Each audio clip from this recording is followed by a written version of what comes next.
Alright, we've all experienced numerous miracles in our lives. What, too many to count, honestly.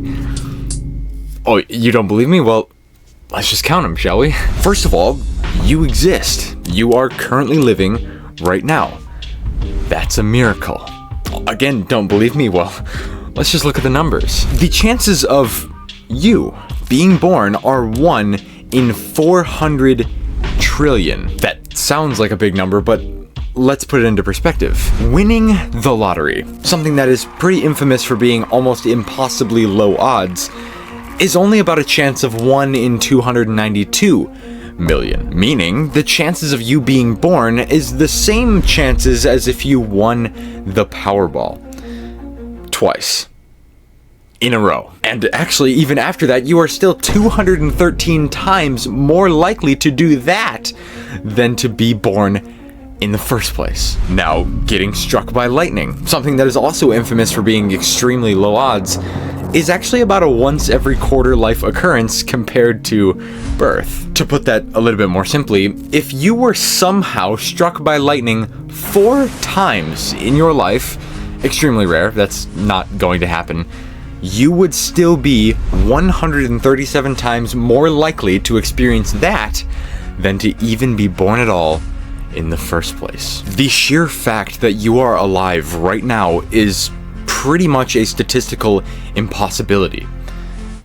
But yet, here you are. If such a miracle has already happened 117 billion times throughout the history of the world, then why is it so ridiculous to believe that a man 2,000 years ago turned water into wine?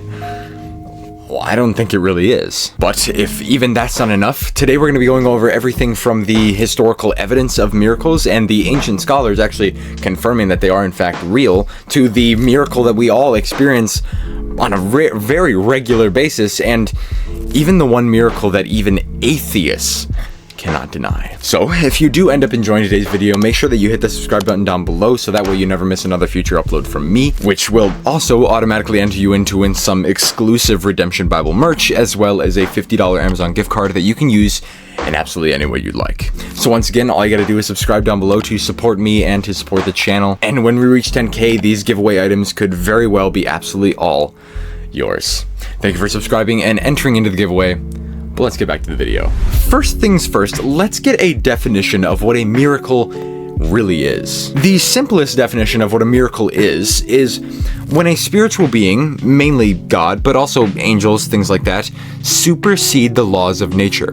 Basically taking something that should be impossible, cannot be explained by the natural world, and reaching a hand in and interfering to make it possible. This is how every single miracle in the Bible works, but it's also how every single miracle today works. Remembering this definition of a miracle, specifically the part where it's something that cannot be explained by the natural world, there is one thing that almost every single one of us experience at least once in our lives, and if I'm being honest, probably numerous times throughout our lives. Actually, an uncountable amount of times. Dreaming. I don't know about you, but dreaming for me happens about every week, maybe every 2 weeks or so.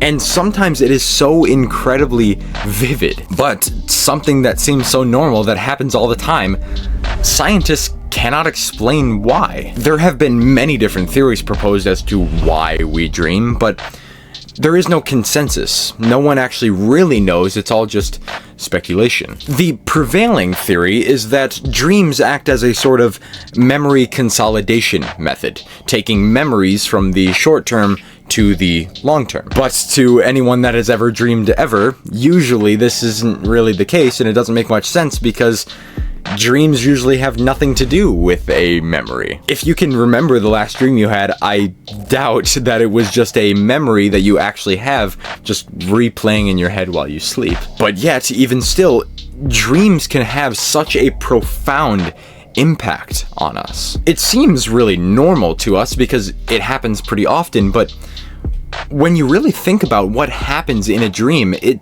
seems crazy. You can have an entire story play in your head, feeling physical sensations like touch or hearing, moving your body, and you're seeing images that look like you're just seeing through your eyes, but in fact, your body is completely paralyzed. You're not moving, you're not touching anything, you're not really hearing anything, and you're especially not seeing anything. Your eyes are darting around the room behind closed lids because you're in REM sleep, rapid eye movement. So again, just think about that.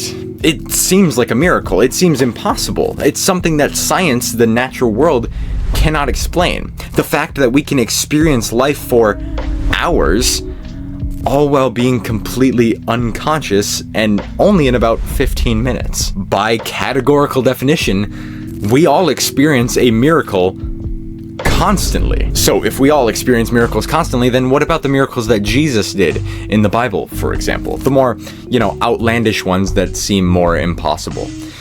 Even though when you really think about it, dreaming seems pretty outlandish and impossible, but I digress. To speak about Jesus' miracles, we cannot use personal or experiential evidence like we just did for dreaming. Instead, we have to use historical evidence, since these are historical events that took place about 2,000 years ago. Good thing for us, Jesus did miracles publicly, meaning that hundreds of people could watch him do it with their own two eyes live. And of course, some of the people that were watching wrote it down, like Matthew and John. Now, some people may say you can't use the Bible to prove the Bible, but you really got to think about what the New Testament Gospels really are. It's just guys writing down what they've done and what they've seen Jesus do.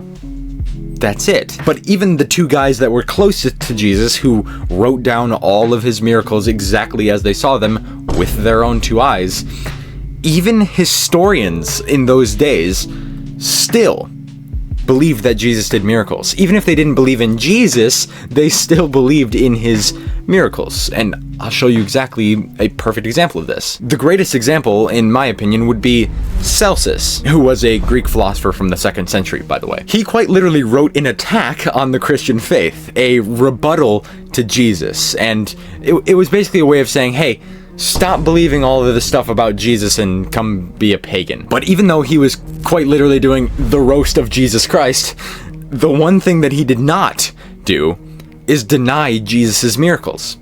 Not once. He did not deny them. He confirmed them. In his work, True Doctrines, Celsus is quoted as saying this in reference to Jesus' miracles. He was poor. He hired himself out as a workman in Egypt and there tried his hand at certain magical powers on which the Egyptians pride themselves. He returned full of conceit because of these powers and on account of them gave himself the title of God. So, weirdly enough, in his attempt to discredit Jesus' miracles, he quite literally does the opposite. He's saying, yes, the miracles happened, but not because Jesus was God, just because he was using some sort of magic. I'm sorry, but you just acknowledged that Jesus was doing miracles like it was completely normal. Oh yeah, he was doing miracles, it just wasn't because he was God. So, you want historical evidence of Jesus doing miracles? You have ancient pagan historians like Celsus claiming that Jesus did miracles. Even if they are roasting him for it, they are still acknowledging that they happened, which is kind of proving us Christians right. But even on top of that, you don't have to look to ancient historians to be able to figure out if Jesus did miracles or not. Just look at historians today. Even atheist historians today. Take Dr. Gerd Ludemann, an extremely well-respected historian, being quoted as saying, "It may be taken as historically certain that Peter and the disciples had experiences after Jesus' death in which Jesus appeared to them as the risen Christ." Dr. Gerd Ludemann was an atheist. He did not believe in God, let alone Jesus.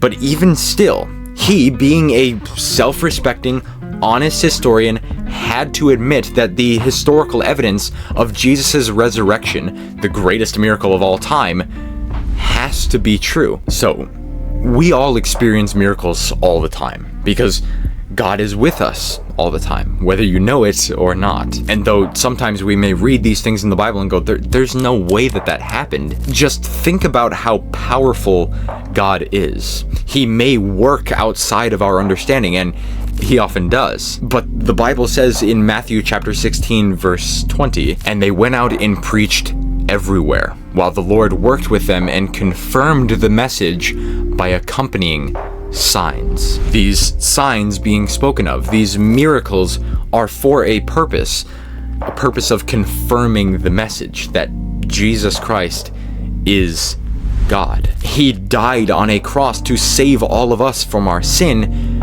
and he is the only way to salvation.